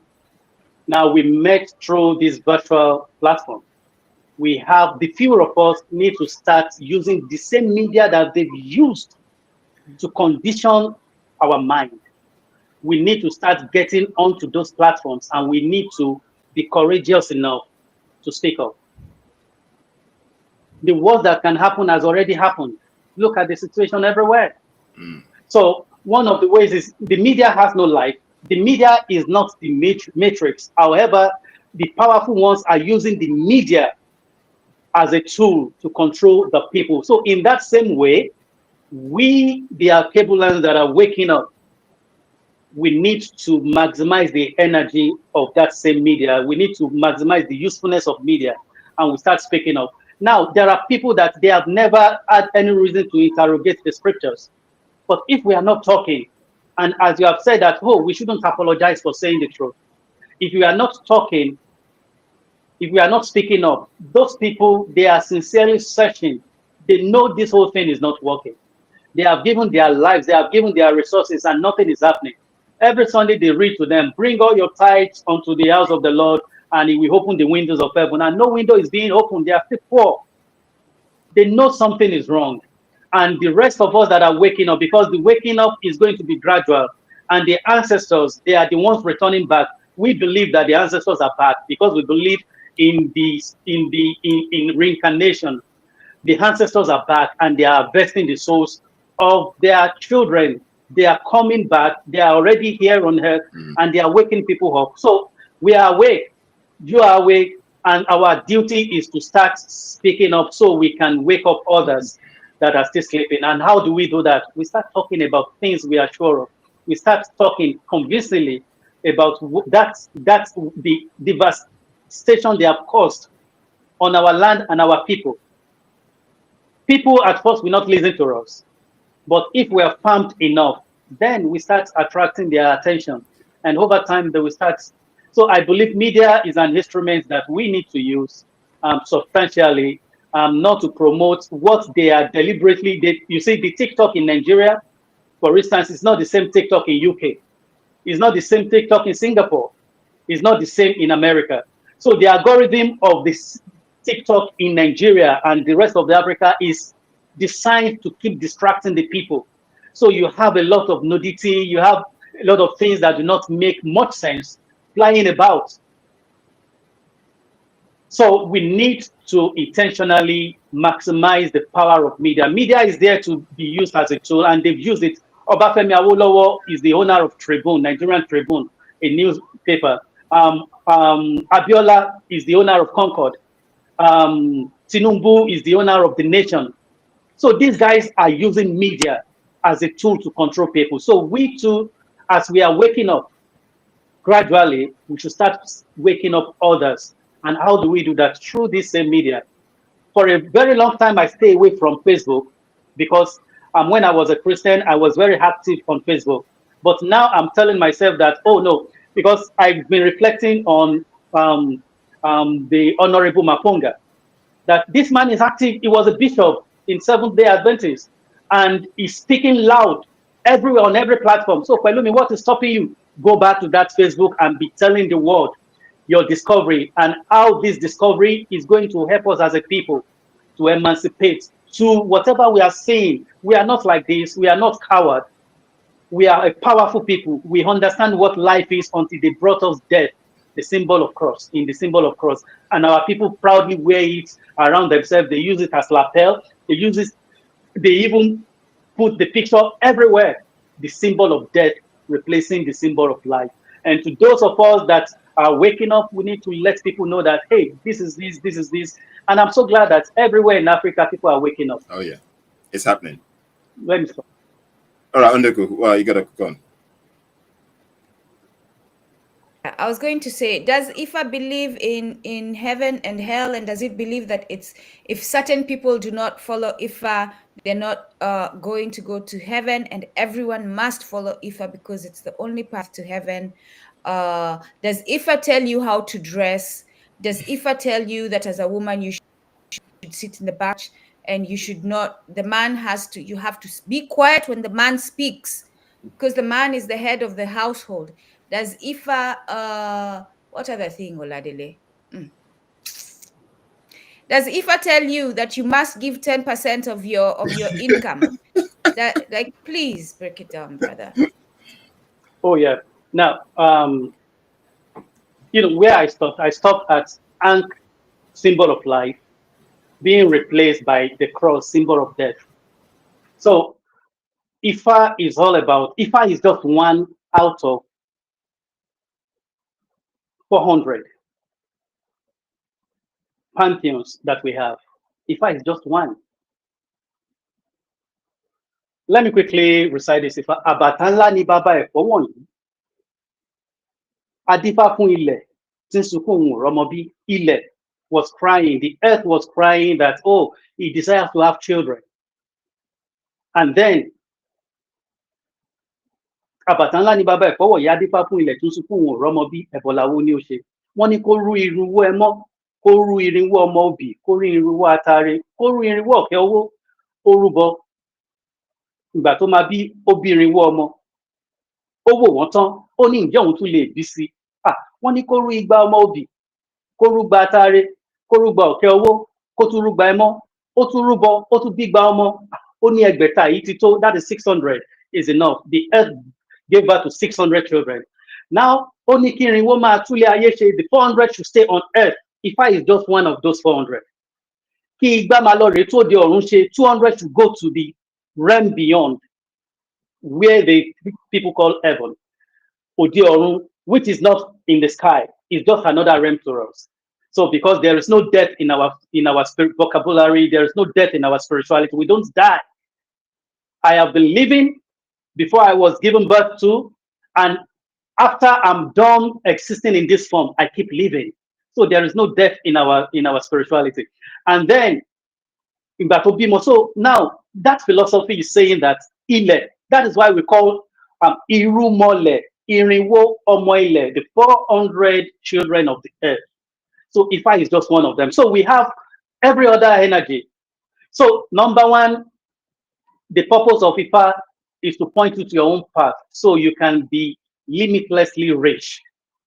Ifa is not after your 10%. No. Ifa doesn't, no. Ifa, the place of Ifa, I mentioned Oya. Oya is another Irumole, is another Orisha. As powerful as ever is the Orisha that controls the energy of the wind, the energy of the atmosphere. And when Oya feels displeased, that is when you have the hurricane and all of those things happening. Shango is our energy of leadership. So now Oya is a lady, Oya is a woman, and Oya happened to be the wife of Shango when they were on this realm. All of these Irumole lived as human when they were here. And after they left, they taught us teachings, they taught us certain ways, their ways, and we are following through what they taught us. So we have Obatala. So the concept of heaven is non-existent to us. Let me use this example, just common sense. My sister, how long were you in your mother's womb? How long were you in your mother's 9 months. They tell me 9 9 months. Oh, they told you. Were you ever in your mother's womb? Oh. Were you ever in your mother's womb? They told me I was. Okay. They told me Can I you was. Can you remember just one incident that happened within that 9 months? You were there for 9 months, so you should be able to tell us one of the incidents that happened when you were in the womb. You were there for 9 months. I was going to get silly and start saying I was swimming. But let me get serious. No, I cannot. You cannot remember anything. So what makes you feel that you were in a place for 9 months? That was your reality. You were very real within the womb. You were very real. You were eating. You were moving. You exhibited everything that is a human should exhibit. And then after 9 months, you were birthed into this realm. And you can't even remember anything that happened within the 9 months. So when you leave this space, what makes you feel you will remember anything that happens right here? If you cannot remember, now before that 9 months, you should not forget. My sister, if your dad died when he was 5 years old, do you think that 9 months would have become a reality for you? Damn, man, you are testing my brain. If your father died when he was 5 years old, 7 years old. Oh, I see now. Now I see. Okay. Oh, no. Another father would have been the father. Now, another father wouldn't have been able to give birth to this you that we are seeing. Now, a part of you was in your father. Now, here's where I ask you the question. I exist as I am in spirit, so the only thing that would be different is my physical appearance. Absolutely. Yes, that is so very maybe correct. The same spirit would have given birth to me, but in a different appearance. Absolutely. I agree with you. Now, can you remember when your dad was in primary school, when he was doing all the job, when he was studying, when he was moving about? Can you remember any moments while you were in him before he met your mother? Of course, you existed in him and you existed in your mother. You don't have those memories. You existed for 9 months. You don't have those memories. Now you are existing now. What makes you feel when you leave this realm, you will have any memory of what happened there? However, the people that control us, yes, the people that are controlling us, they would have us believe that, oh, there is an heaven and whatever you do here, you will be rewarded. Oh, no. Now, according to the only sin The only thing is that our ancestors, according to the wisdom of Ifa, the only things you are required to do is to work in your purpose. And that is why we call Ifa Eleri Ipin. Eleri means witness. Ipin is destiny. Now, before you came, you said something very profound. You just said something very profound. You said it may not be this container, but the spirit would have existed through another container, through another body. Now, that spirit shows something. There was a contract between you and some other element before coming to this realm, according to Ifa cosmology. You told them that, okay, when I get to the earth, I'm going to be doing this, I'm going to be doing this, I'm going to be doing this. Now, the only error we are committing in the lens of Ifa is you not conforming to your Ipin, to your destiny. So there is no hell, there is no heaven. All that we have is abundance. All that we have is abundance. All that we have is abundance. So enjoy life. If you can manage one wife effectively, enjoy it. If you can manage 10 wives and effectively, after all, the number of women on earth are far more than the number of men. And if all men are to marry one, there will be women that will remain, that will keep saying, no, they want. So some men need to do more than one. So as long as you can manage it, then go ahead, live I don't abundant life. think men can manage 10 women, but okay. Oh yes, Let me mute. oh yes. Some of us can manage. Not everybody can manage. But some of us have been able to manage that part very, very well, effectively. So now my point is that there is no heaven, there is no tithes. It is the only exchange, because life is an exchange. There is obi, kola nut, water, and spirit. So we use it to make appeasements to your ori. You have to always be in alignment with your ori. Always be in alignment with. If you are always in alignment with your ori, you can never encounter any accidents. Nothing can move you. You will always enjoy the fullness of life if you are always in alignment with your higher self, what we call ori here. So we don't go to a place every week to go and be dropping tithes. No. In fact, there was something, I did divination for a woman in America, and during the divination, many a times we will be asked to make offering. And then when I was asking what offering should this woman make, I asked, should she appease her ori? Ifa says no. Oh, okay. Should she appease Ifa? Ifa says no. What exactly should she do? Ifa says she should just listen and obey the instruction. And what is the instruction? She should never share her next move with anybody. This woman has been out of job for months, and she only needed that direction. Number one, I did the divination for her because she's been out of job for a very long time. I couldn't charge her for consultation, so the consultation was free. And then, when it comes to offering, Babalawo usually used to gain, whatever will help them survive with their own family. That is where they make their own part of it by the time they charge their clients this. At that point, Ifa told me that there is no sacrifice that she should make, that she should just listen. And when I told her that, and she hit to that, in the space of 2 months, she had to pick from 4 jobs that came to her.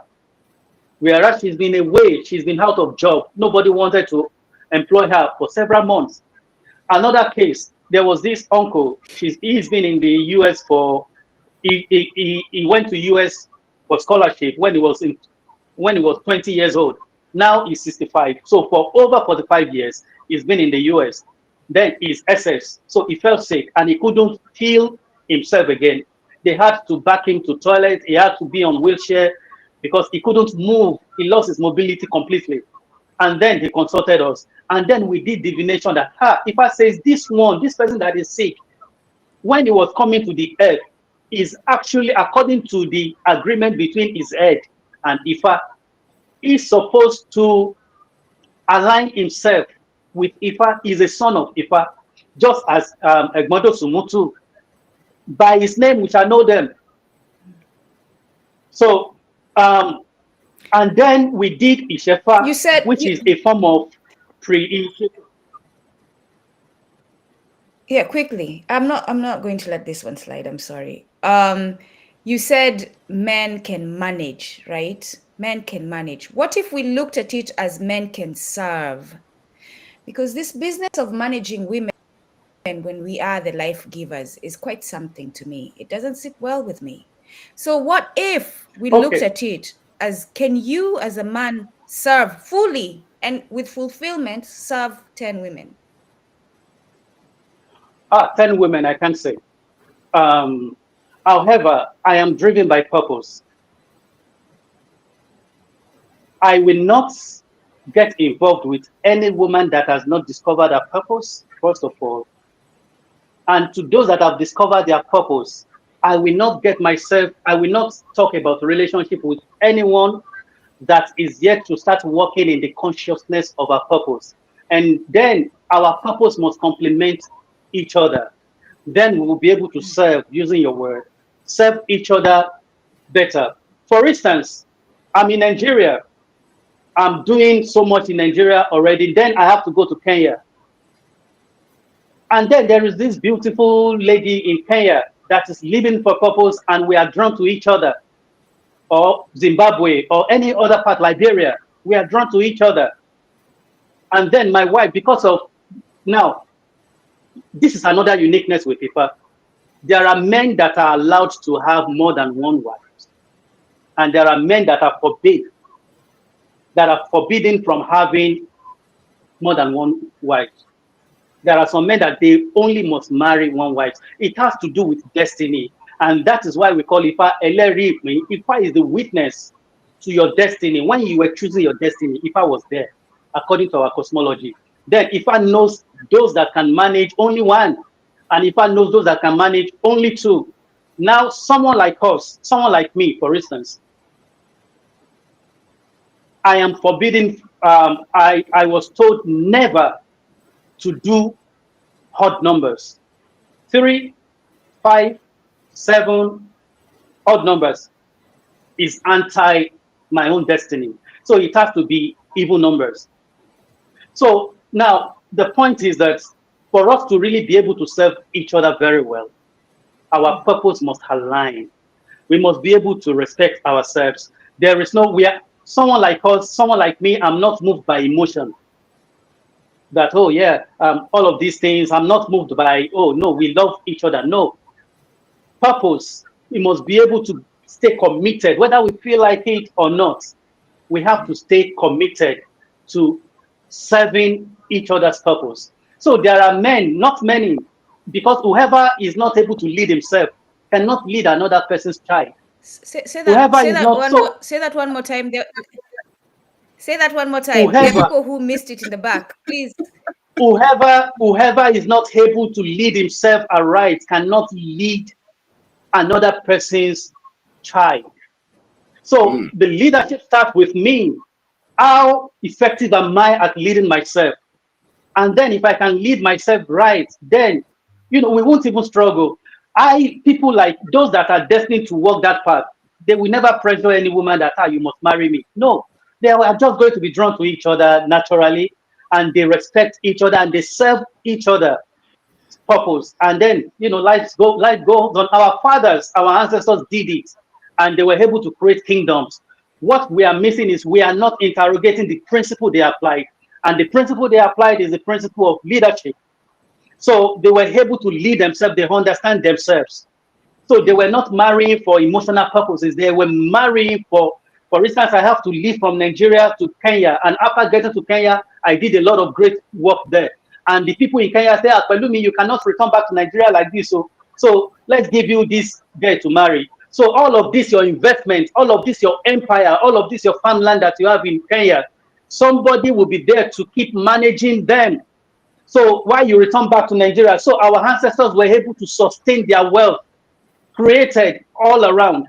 So they were able to sustain their kingdoms because they got into marriage with purpose, in purpose, not emotion, not romance, not those things. So purpose, and they are committed to making things work, protecting their domain, protecting their families, and using your word, that's a very beautiful word. Serving each other's purpose. So because she should not only be interested in what I'm doing, I have to be interested in what she's doing, and her success and her continuous progress must be my priority. So a man that wants to go on that journey, oh, must have been able to lead himself aright, understands his own head, his own emotion. Oh yes. Great wisdom. I mean, great wisdom. I love what you're saying, man. You're speaking to my ears for people who are listening. So if you can't manage, don't do it. Don't because your father's great, your grandfathers did it, you're gonna do it. And if you cannot manage it in 2025, don't even bother. You cannot serve if you cannot serve Yes. a woman's purpose. Oh yeah. Absolutely. Okay. Oh yeah. For instance, rounding up. Can I quickly add this? Yeah. Please permit me to quickly add this. There is this person's we've been talking, and if everything works as we both desire, then we are going to consummate everything. However, she needs to be healed from a relationship first. Am I patient enough to allow her to see her heal through the past relationship? So I am not moved by how I feel towards her. No, she needs to be healed before stepping into another relationship. Maturity. So now, if that relationship is with me, then she has a purpose. Is she willing to walk in the path of her purpose? Because if she is not there, I will not be there. She's even going to distract me. So we don't babysit each other because we are adults. So I shouldn't be babysitting my wife. No, we are matured enough to embark on this journey. And guess what? Because everything I'm doing, I was transparent enough to let my wife to put her in the loop. She is aware of my signature, my Odu. And if he's saying, okay, for instance, my dad lived with just my mom, and my mom transited into the realm beyond when she was 60. My dad always prided himself in, oh yes, I only had intercourse with your mom. Your mom is the first woman I touched, and all through my life is going to be the woman. Guess what? After my mom transitioned in 2008, my dad is with another woman. Now, so technically, if we are to account for how he lived his life after everything, we are going to say he married 2 wives, not together at the same time, but when one left, he married another one. So if you have capacity to service each other's purpose so well, and you both understand that we are not babies that, okay, you have to be with me. No, we don't have to. We understand our purpose. And men that are driven by their purpose, the purpose is enough.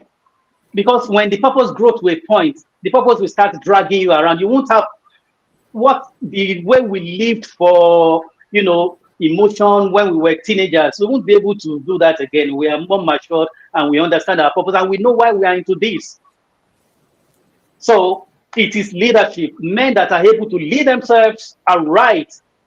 Men that understand themselves and respect the other person, not because, of the way she looks, she has pointed nose. What has pointed nose has to do with great marriage? Oh, she has straight legs. What is it with great marriage that straight legs as business in? No. Purpose-driven people, their eyes are widely open. They know what they want. And for instance, I will never get into marriage with another woman and creating an impression that she's the only one. I am married. I'm talking about it. This is an international thing. This is internet. I am married. So the whole world is aware that I'm married. My wife is aware because she's aware of my signature. And she knows that the people that were birthed by this signature would have more than one wife. And guess what happened between myself and this other one? I told her that, okay, before we conclude on what we want to do, please go for consultation. And when she went for consultation, Ifa told her that, this man is a good man. No? However, he's not a man that is going to just have, you understand what I'm talking about? Yeah. He is not going to have just, this man would have things to do with women.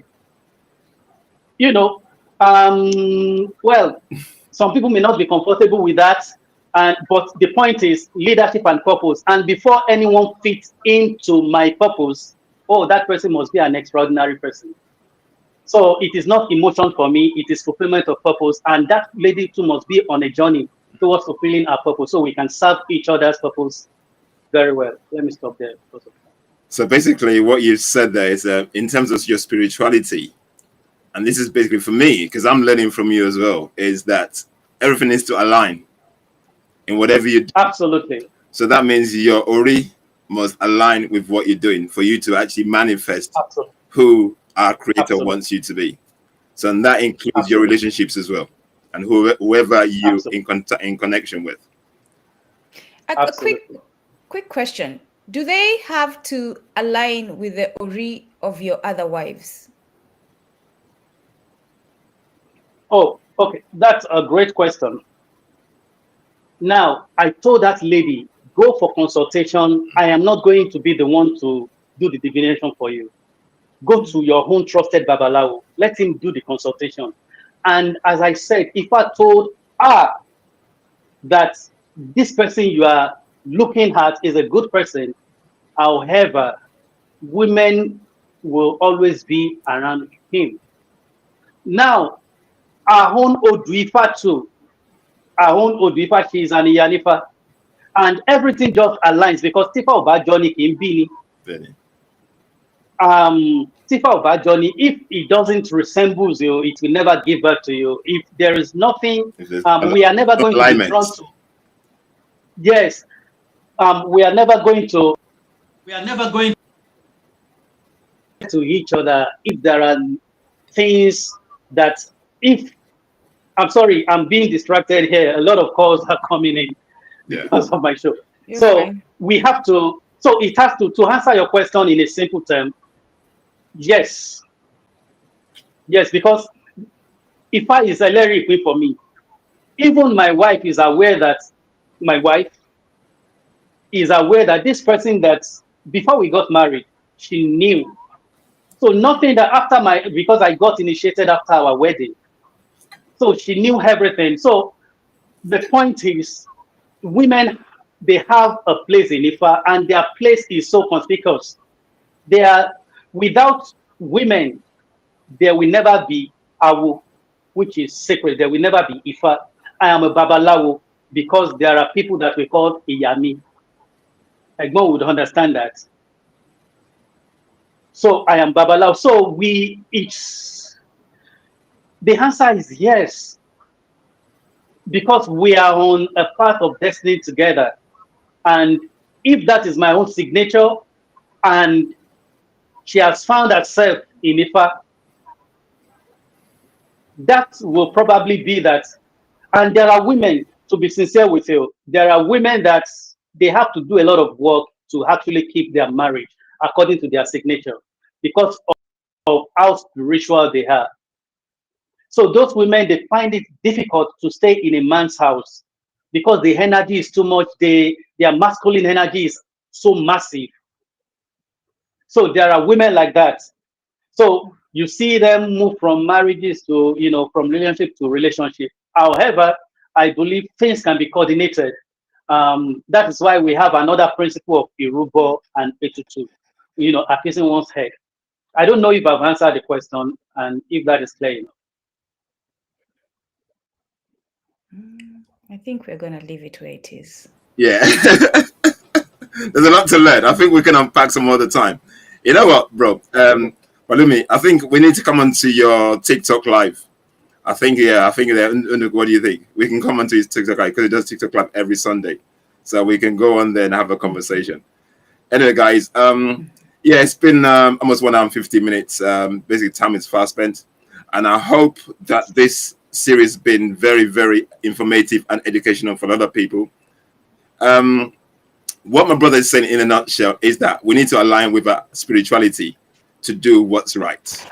Without it, we're lost because a lot of us fit into all these systems, indoctrinations that does not align with our destiny. Islam and Christianity is not African. I say this to people and people argue with me all the time. You have nothing to do. It has nothing to do with you. Okay, But let me, before we go, the question, I have a question from you, from our last guest, because we always get questions from our last guest. And the question is, how would you prepare the next African generation to value themselves more? How would you prepare the next generation of Africans to value themselves more? Wow, that's a serious one. We have to keep living our truth. This is our truth. This is my truth. This is my reality. So, and they are never going to value themselves by looking outside themselves. They will have to start valuing themselves by looking within themselves, because that is where the savior lies, is within them. It's not outside. So, and by those of us that are already working in this path, we have to model this truth to them. Now, there is another powerful pantheon that we have in Yoruba spirituality. It's called Eshu. Yeah. And that is the most powerful. Yeah. Is the most powerful. Sorry, for that. And guess what?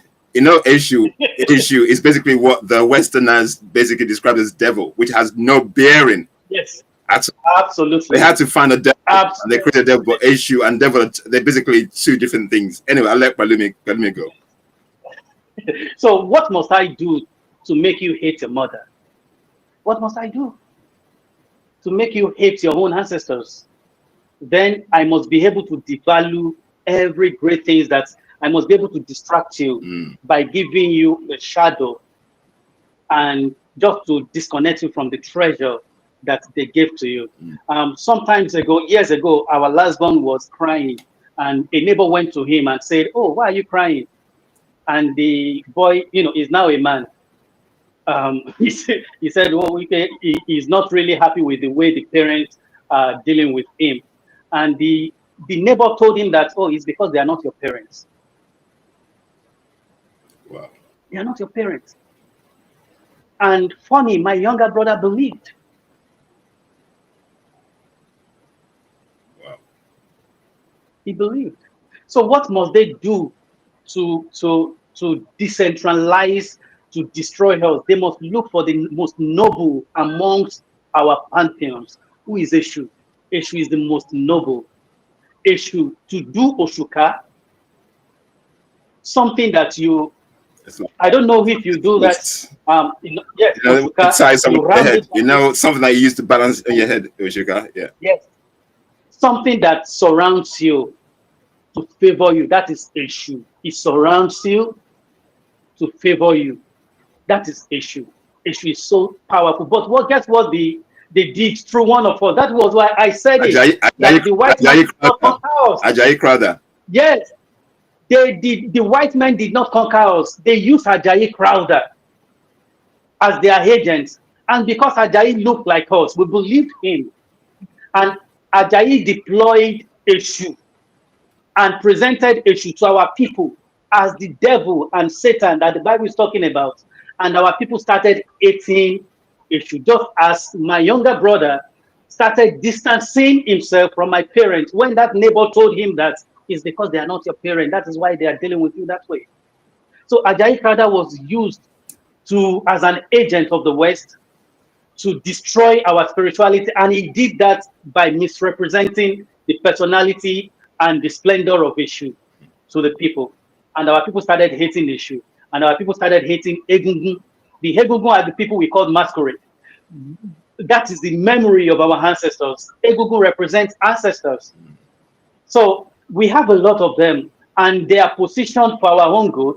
But what have we done? We hate them, we dislike them, and that is why we are not winning. So we have those of us coming up, those of us waking up, those of us walking in this reality. We must be able to reflect the beauty of this reality to those coming in. I have a mentoring program for those people that are coming back to Isheshe, to African spirituality. And then one of my students, the one that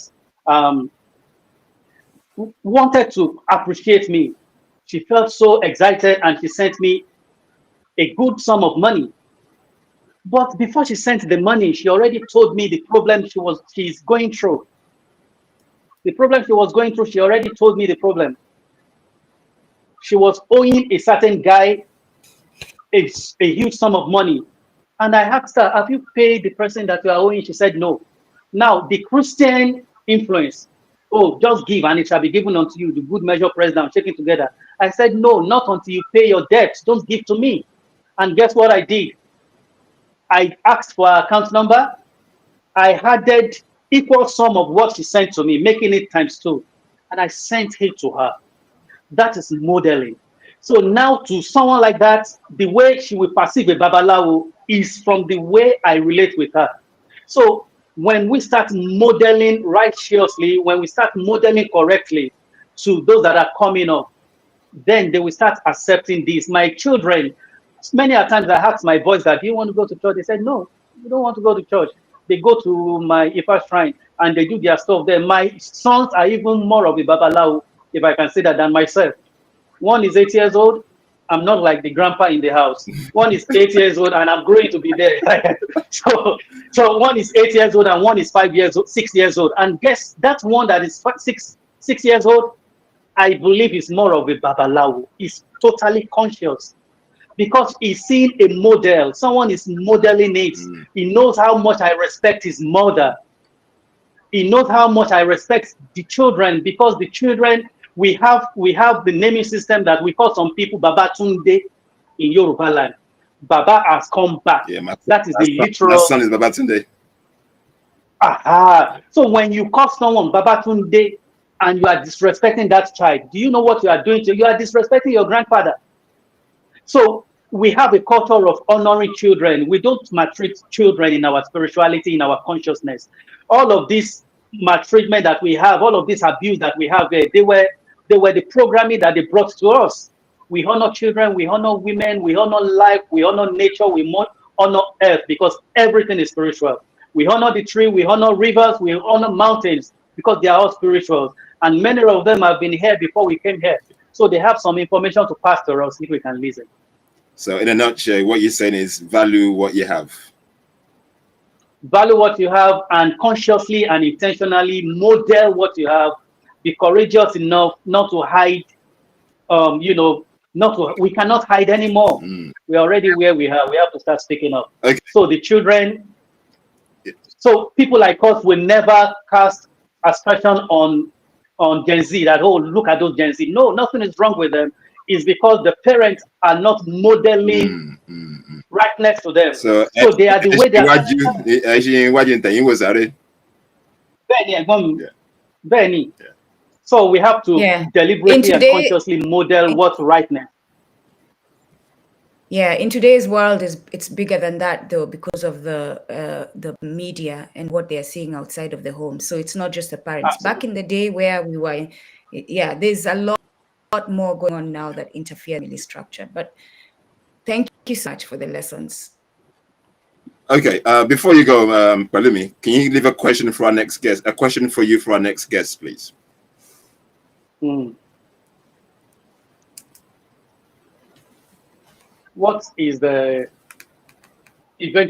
will be the eventual picture of, or the image of Africa that you have conceived in your spirit? What is the ideal African, ideal Alkebulan land that you have conceived?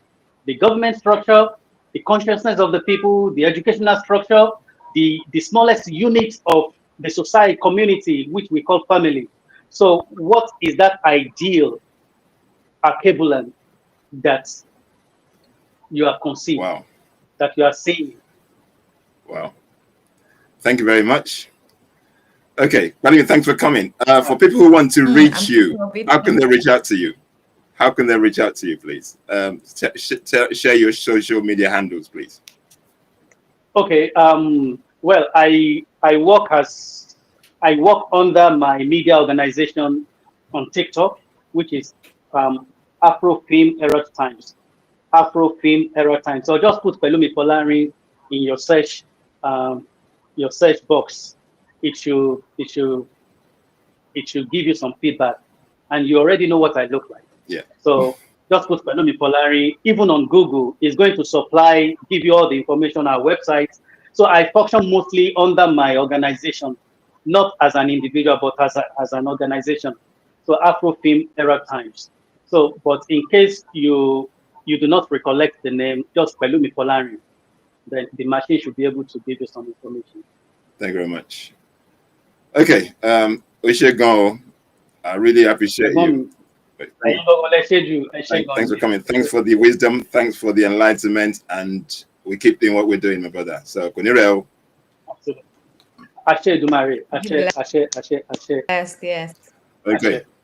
So, and on my forgive me, on my TikTok, the Afrofilm Era Times, if anyone is interested in the mentoring is not just about Ifa, it's not just about Orisha, African spirituality, you know, as a whole. Yeah. So they can sign in, they can, you know, when they click the bio, it will take them to our website so they can read more about the program, so we can guide ourselves right in. So, you know, you got a student here, you know that I'm coming. Mambo. Thank you. Okay. I share. Thanks everybody for watching, and we'll see you in 2 weeks' time.